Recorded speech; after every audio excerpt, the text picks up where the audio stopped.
Hola amigos de YouTube, en este especial de Halloween, les relataré 3 historias de terror para no dormir.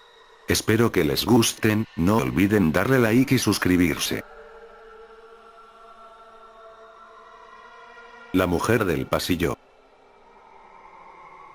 Una noche de Halloween, por hacer algo de miedo, jugamos a la Ouija, cosa de la que siempre me arrepentiré.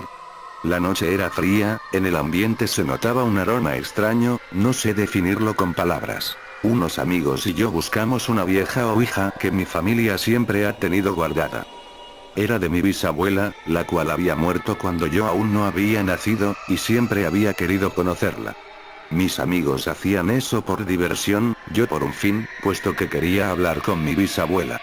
La sesión comenzó, entre risas mis amigos bromeaban, yo estaba muy serio, concentrado, pero ellos no lo notaron, hasta que cayó un rayo que iluminó toda la habitación oscura, seguido de un trueno, que estremeció hasta el último de mis huesos. Asustados por el rayo, mis amigos, se quedaron en silencio, como yo, concentrándose, de repente, el puntero de la Ouija comenzó a moverse. Preguntamos al unísono, quién era, pero no respondió. El puntero se movía sin cesar de un lado para otro, sin formar palabras. Al final paró, y lentamente, formó las siguientes palabras. Estoy yendo a por vosotros. Era una mujer, que estaba en el pasillo y gritaba por entrar a mi habitación. El cerrojo estaba echado, no podía entrar, pero parecía que iba a tirar la puerta abajo. La mujer gritaba desesperada, la puerta iba a caer, así que empujamos la cama para trancarla. La mujer cada vez más desesperada, gritaba mi nombre. Yo tuve el impulso de abrir la puerta, pero me contuve, esos gritos eran aterradores. Me lancé a abrir la puerta, quería verla, tenía que verla, pero mis amigos me agarraron. Los gritos cesaron, una de mis amigas, tuvo un ataque de nervios. Nos acercamos a consolarla, pero una voz grave y fuerte salió de ella diciendo que no nos acercáramos. Nos quedamos pálidos y aterrorizados sin saber qué hacer. La mujer del pasillo comenzó a gritar de nuevo. Mi amiga se movía de un lado a otro, diciendo que nos mataría. Intentamos abrir la puerta pero no pudimos. Los gritos volvieron a cesar, conseguimos abrir la puerta, yo salí primero, pero se cerró detrás de mí. Oí los gritos aterrorizados de mis amigos, histéricos, pidiendo socorro, dando patadas a la puerta para abrirla, y yo aterrorizado sin poder hacer nada. Escribo mi historia, 35 años después de que ocurriera, pues acabo de salir de la cárcel, culpado por el asesinato de mis amigos, los cuales encontré muertos cuando conseguí abrir la puerta de mi habitación.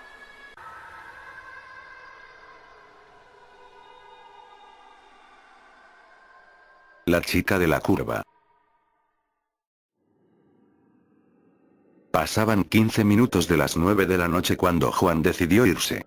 Llevaba varias horas delante de la pantalla del ordenador, sin apenas pestañear y pensó que ya era hora de marchar a casa. Fuera, en la calle, ya había anochecido hacía un buen rato. El viento soplaba con una fuerza inusitada, como antesala de una tormenta que estaba a punto de llegar. Cerró la oficina y salió del lugar camino a casa. El frío arreciaba y empezaba a lloviznar. Con paso rápido entró a su vehículo Renault que pese a los años, se encontraba en bastante buen estado. Abrió la puerta y con rapidez se introdujo en su interior. Giró la rueda de la calefacción al tope, y se dispuso a iniciar la marcha hacia su hogar. La tormenta se fue volviendo cada vez más virulenta a medida que se alejaba de la oficina. Aún le quedaban unos 50 kilómetros hasta llegar a su casa, situada en las afueras de una pequeña ciudad dormitorio. Decidió encender la radio para hacer el trayecto más apacible. Sin embargo, la grave voz del locutor de ese programa de misterio que tanto le perturbaba, inundó el oscuro interior del vehículo. No le gustaba nada regresar a casa por este camino, menos cuando hacía una noche tan desapacible como esta, ya que el camino no se encontraba en buen estado y apenas había iluminación. De hecho, se había producido en ella varios accidentes en los últimos años. Esto también había dado lugar a habladurías de la gente, que afirmaba que en una curva se aparecía una mujer joven vestida de blanco y con aspecto desaliñado. Juan no era una persona que diera mucho crédito a este tipo de historias. Sin embargo, tenía que reconocer que había algo en esa carretera que le provocaba una sensación extraña, de intranquilidad. Solo el resplandor de los faros delanteros era capaz de romper con la negrura de esa noche. De pronto, una sensación muy extraña se apoderó de él. Se dio cuenta que no se escuchaba ningún ruido, salvando la radio y el sonido del motor y los neumáticos sobre la gravilla. Decidió parar en el arcén sin saber bien para qué, ni qué se encontraría. Abrió la puerta del coche y salió. Fuera llovía copiosamente, pero apenas se escuchaba algo más que el ruido del motor y el golpeteo de las gotas de lluvia en el techo del coche. Se introdujo de nuevo en el vehículo, e inició la marcha, sin haber despejado del todo ese hormigueo que tenía en el estómago. Su incertidumbre duró poco tiempo. Al mirar por el retrovisor interior del coche, se dio cuenta de que no iba solo. Una mujer totalmente empapada, con un vestido blanco y la mirada ausente se encontraba en el asiento trasero. Su corazón empezó a latir aceleradamente. Frenó en seco y con sus manos se tapó el rostro, con la esperanza de que todo fuera fruto de su imaginación. Sin embargo, al volver a mirar por el retrovisor, la figura seguía sentada en el mismo lugar. Juan se giró y balbuceando preguntó a la mujer quién era, y qué hacía allí. Sin embargo, esta no articuló palabra. Asió la palanca de la puerta con la mano dispuesto a abandonar el coche, y de repente sintió una fuerte presión en el cuello. Notó como dos manos frías como el acero le presionaban impidiendo el paso de aire a los pulmones. Miró sorprendido por el retrovisor y la imagen que vio le provocó pánico. La mujer ya no tenía esa mirada fría y distante sino todo lo contrario, los ojos parecían que se iban a salir de las órbitas y reflejaban un odio que nunca había visto en ninguna otra mirada. Intentó zafarse de las manos de la mujer pero le resultó imposible. Poco a poco, a medida que el oxígeno apenas llegaba a sus pulmones, fue perdiendo la consciencia, seguro de que iba a morir, pero sin entender aún por qué. Hasta que la mujer aproximó sus labios y dijo con una voz carente de expresión, nos veremos en el infierno, donde estoy desde aquella noche que me atropellaste en la curva que acabamos de pasar. ¿Lo recuerdas? Fueron las últimas palabras que escuchó. Después reinó la oscuridad más absoluta. La escuela maldita. Quiero contaros una cosa que sucedió en mi pueblo, esta historia es verdad, al menos eso dicen, pero a mí me puso los pelos de punta al escucharla.